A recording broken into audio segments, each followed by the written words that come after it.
up and through the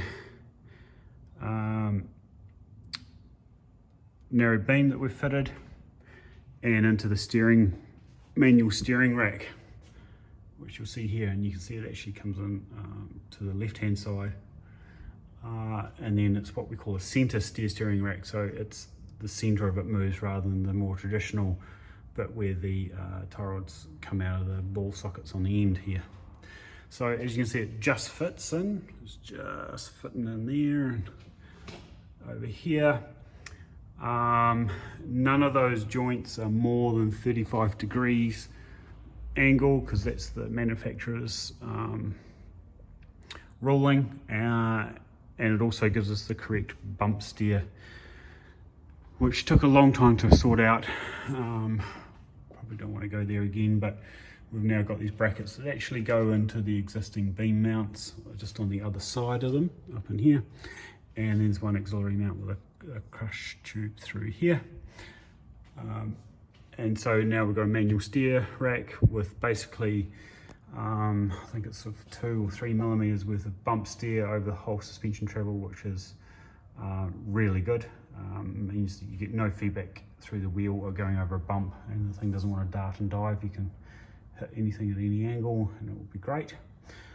So that's how we got the rack and pinion steering into this combi, and how we did the power unit underneath. You'll see the wee plate that we have to run, which runs across the front here and all the way to the back, that protects all of this from just the road environment, rocks and everything, including the brake booster that we run for our kit there. This is sort of a one-off way we mounted it. We're probably going to change it again soon, because we're about to try a different style of brake booster.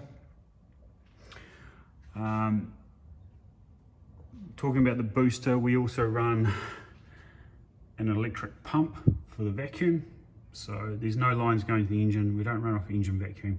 We actually run this electric pump with an inline sensor. So when it finds it's dropped past a certain value in the vacuum, it will then click in with this relay, and this pump will operate and get the vacuum back up into the booster. So you always have that nice brake pedal. Just going back to the steering, the reason why we didn't put this on the column is because it looks ugly. It's in your way. We wanted it packaged out of the way and effectively to look almost stock from the top. I see no point in running a power steer unit between your legs, looking awkward, not working well, and also powering through the existing steering box is kind of pointless, because the old steering boxes are getting worn. They're not exactly the latest technology, and they're getting hard to get bits for. So why put technology on top of something kind of old and worn when we could do what we've done? And to be honest, it works really well. There is minor issues and things we'd want to change in the future or do it a different way, but it took so long and so hard to get to this point. We're actually really happy with the result from that point of view, the amount of effort that went into it. So really happy. I've also whipped the wheel off here. You can see this is our disc brake kit, and this is the first set that we made, and that's why it looks a bit sort of old and beaten up, because we actually ran it on the road for almost 2 years just to see what would happen, how it would wear, what it was like to fit, what issues arose, what the performance is like. So you'll probably notice that this is silver, and then anyone that gets their kits, this ends up being anodized black. That's because we take all the studs out and get them black. You also notice that our name is all a bit jankied up, and that's because the CNC cutter went a bit funny. So it was all about ironing out those faults before we got it to sort of production and out to clients. It's also one of our narrow beams with the bump stops that we provide for them on the split windows. It's pretty much a staple product for us. Narrows it by sort of 3 inches, and still remains nice ride quality, and the bushes that we use are actually pretty high spec. We did some research and we found that most guys were using the Duralin, which is good on them. The stuff that we came across for a really well priced, and we knew we could work with it, is actually 2 grades above that for sort of lubrication and load force taking. So that's what we run on ours. Yeah, so that's what we ended up doing there, and you can see all the bracketry that runs this, the booster. It's all sort of getting packaged in there and so on. Moving back, you can see that that's actually see how quickly we put in the wires for the engine bay temperature sensor, but it was just like a temporary thing that we want to keep an eye on and just see what engine air temp had effect on the actual temperature of the engine and how it reacted and how quickly it reacted. So that's what we did. Getting back to this, there's our oil cooler. It runs a fan and a thermostatic switch, which is in line. We've got all AN fittings. We tend to use AN fittings where we can. We just find them good for taking things on and off and seem to seal well and do all the stuff. It's fuel injected, so here's the fuel injection pump, and that's the modified stock VW tank. It has what we call a drop tank in it now, so it just runs a bit of extra fuel.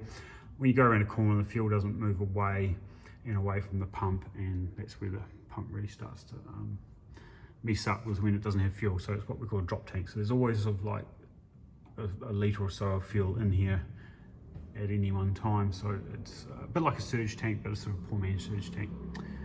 So that's that. And moving back, there's our drop spring plates for the straight axle conversion that a lot of guys do. Straight axles probably the easiest way to lower your split window combi. It's the most straightforward, it's the most cost effective, and it has some other things that it gets a narrower track. We're finding in the IRS conversions, which allow you to get a little bit lower, which means you can get your wheel off and on. We haven't gone for adjustable ones. The reason is it's just a manufacturing thing. These are sort of, we can offer these a bit cheaper. And we find that people with adjustable ones don't really end up adjusting them. They do have an advantage where you can take the wheel off by dropping the shock and dropping the adjuster and moving the plate right down. There's an advantage for the guys that want to go really, really low, and obviously we just get the plates and we need that. We're running discs on the rear on this. It's just the cheap and cheerful MP kit, purely because we wanted to give it a go. Wasn't expecting great performance. It's been okay. As you can see, it doesn't really grip the disc amazingly well. If you are going for it, definitely recommend going for the cast brackets rather than the pressed steel brackets. If someone's trying to sell you the pressed steel brackets, hang up the phone and find someone that is going to offer you the cast steel. It's simply because the bent steel brackets just is so out of whack. It's just insane. Coming back, we want a Pro Stock gearbox. So it's got the heavy duty side plate, taller gearing, because we're in the Type 4. It's got a lot of low down grunts, so we can run a taller gear and run the revs a bit lower, and it does it well. So come back, and then here's our oil filter setup. There's a thermostatic switch for the oil cooler. So it's what we call a 3-stage oil cooling system. It runs out and through the oil filter until, which has got a thermostat in it, just above it there. Runs through the engine, and then once that gets warm, that will open up and then right into the cooler, which is stage 2. Oh, there we go. And then once the cooler gets too hot, in theory, that little switch will switch on, because that's the return line, and switch the fan on down there. So 3 stages. If the fan switches on, things have gotten bad, basically. It's the way we look at it. So there's the engine. Yes, it is oily. Yes, it gets no love, but it's a good workhorse engine, and it's been very good for us. And then vintage speed exhaust with the O2 sensor in it for the CB and fuel injection. So yeah, there's nothing special. We don't tend to run alloy rocker covers on the Type 4s. The main reason you should be running an alloy rocker cover is actually for valve rocker clearance, not necessarily cooling. We actually find they run more heat than the steel ones. It should be actually more to get your valve rockers ratio rockers or bigger camshafts require a taller lid on here, which is what the alloy ones give you. I'd rather run the steel ones if I can get away with them, but sometimes you get forced to use the other ones. So yep, that's the underside of the pickup. It's not very pretty, but it's a good workhorse. As you see, we used to run a pump here, now we run it there. And we inline filter before pre-pump filter as well. And so on. So, oh, there's the fuel pressure rig for the fuel injection system. So that just gives us a constant feed of around about 45 psi to the injectors, and then bleeds the rest off and goes back into the tank, what it doesn't use. So yep, I'll hook up the computer and you can see it, what it's doing, the fuel injection does with the computer. Okay, so here's the laptop connected up, and we've got it open. The sharp-eyed viewers out there will probably notice that on a MacBook, but we're running Windows inside it. That's because generally all the software for fuel injection programs, including CB and all the other guys, tend to run Windows, which is fine. So we've got a workaround. We're using VirtualBox, so that's the thing. And I've also turned the key on, which means my headlights are on because it's dark enough in here with those auto lights. So yeah, we'll just go into the CB setup here, and you'll see the main screen come up, which is cool. And now it's just taking the file off the computer in the back of the truck here, so we know it's setting. So yeah, so basically it's saying our head temp is in Fahrenheit, so we're 112. That's our target air fuel ratio, and the current and the spark timing is obviously it's not running, so we're not idling or anything like that. And that's basically how it runs. So I'll go and start it up, and hopefully you can hear me, and we'll just show you a couple of things about the CB injection and what we're doing with this. So hopefully you can hear me, but this is now with the engine running.